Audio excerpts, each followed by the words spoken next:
Oi, pessoal, tudo bem? Vamos para mais um vídeo de revisão, último vídeo da série. Prometo fazer mais vídeos no decorrer dos próximos módulos. Tive essa ideia um pouquinho mais tarde, mas espero que ajude vocês aí esse último vídeo. Então, esse diagrama de pressão-volume que eu vou mostrar, primeiramente você tem que pensar, né, o que o gráfico está nos dizendo, é a pressão no átrio esquerdo, né, desculpa, a pressão no ventrículo esquerdo, no eixo Y e no eixo X, o volume ventricular esquerdo. Aí o que eu acho mais importante aqui é vocês decorar essa sequência, né, melhor entender, mas ir com ela para a prova. E para explicar o funcionamento, eu acho importante saber o volume sistólico, né, que nada mais é do que o volume diastólico final menos o volume sistólico final. Então, o volume sistólico é aquilo que restou no meu ventrículo após o enchimento, subtraído daquilo que, ficou no ventrículo após a contração, certo? E aí, no caso, são essas 2 bolinhas mais escuras no gráfico, que a gente pode relacionar com isso, tá bom? Tanto que é o fechamento da válvula aórtica lá em cima e embaixo aqui o fechamento da válvula mitral, que corresponde, né, corresponde a esses 2 processos. Então, falando um pouquinho mais dos gráficos de alteração, que eu acho que pode cair na prova, quando a gente fala de pré-carga, a pré-carga, se a gente aumentar a pré-carga, a gente vai deslocar a curva mais para a direita. Isso é bem fácil de explicar, tá? Tem que lembrar que a pré-carga é nosso retorno venoso e no final da cascata ela vai ser nosso volume diastólico final. Então, se eu aumento o retorno venoso, o retorno de sangue, né, para o coração, eu terei, mais volume no ventrículo no ventrículo esquerdo após o seu enchimento, tá, é como se fosse uma cascata mesmo.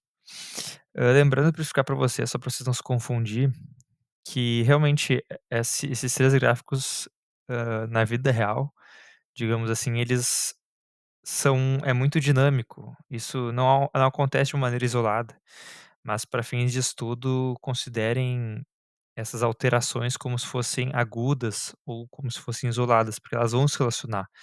Vocês viram lá no mecanismo de Frank-Starling que se eu aumentar a pré-carga, eu vou ter um aumento da contratilidade. Então, realmente, eh, na prática, assim, não ocorre de maneira tão isolada, tá. Então falamos de pré-carga, tá. Agora vamos falar de pós-carga. Então, lembrando, né, que a pós-carga é aquela resistência que o ventrículo tem que superar, hã, que está, enfim, relacionada com a nossa resistência periférica total. E o que que a gente tem que pensar quando a gente pensa nessa pós-carga? A gente tem que botar o exemplo mais fácil que eu acho é numa estenose aórtica. Então, a aorta ela está estenosada, o tubo que sairia o sangue está mais fino. Então a resistência para a saída do ventrículo tá muito aumentada. Então o músculo cardíaco, ele tem que gerar uma força muito forte, tem que gerar mais pressão. Por isso que a altura da curva vai subir, tá. Por isso que eu mostrei o gráfico anterior aqui, em relação da pressão. Então para vencer essa resistência, a pressão tem que ser maior. E por que que a curva se desloca, pra direita, né. Porque para lutar contra essa resistência, o ventrículo ele não consegue ejetar tanto sangue, então o nosso volume sistólico vai diminuir. E a gente vai ter um aumento, no caso do volume sistólico final, tá bem? Já no na questão da contratilidade, se a gente aumentar a contratilidade, a gente vai ter mais força para ejetar mais sangue, do coração, né. Então, se o coração já está com mais força, significa que a gente vai ter menos sangue dentro do ventrículo no final da contração. Então, vai diminuir o volume sistólico final. Por isso que a curva vai para a esquerda.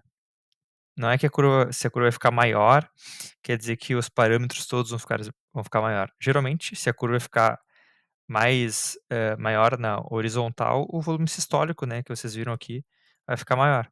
Mas aí pensa que volume sistólico não é a mesma coisa que volume sistólico, final, né. Então aqui no aumento da contratividade, como o volume sistólico vai para esquerda, ele vai diminuir, tá.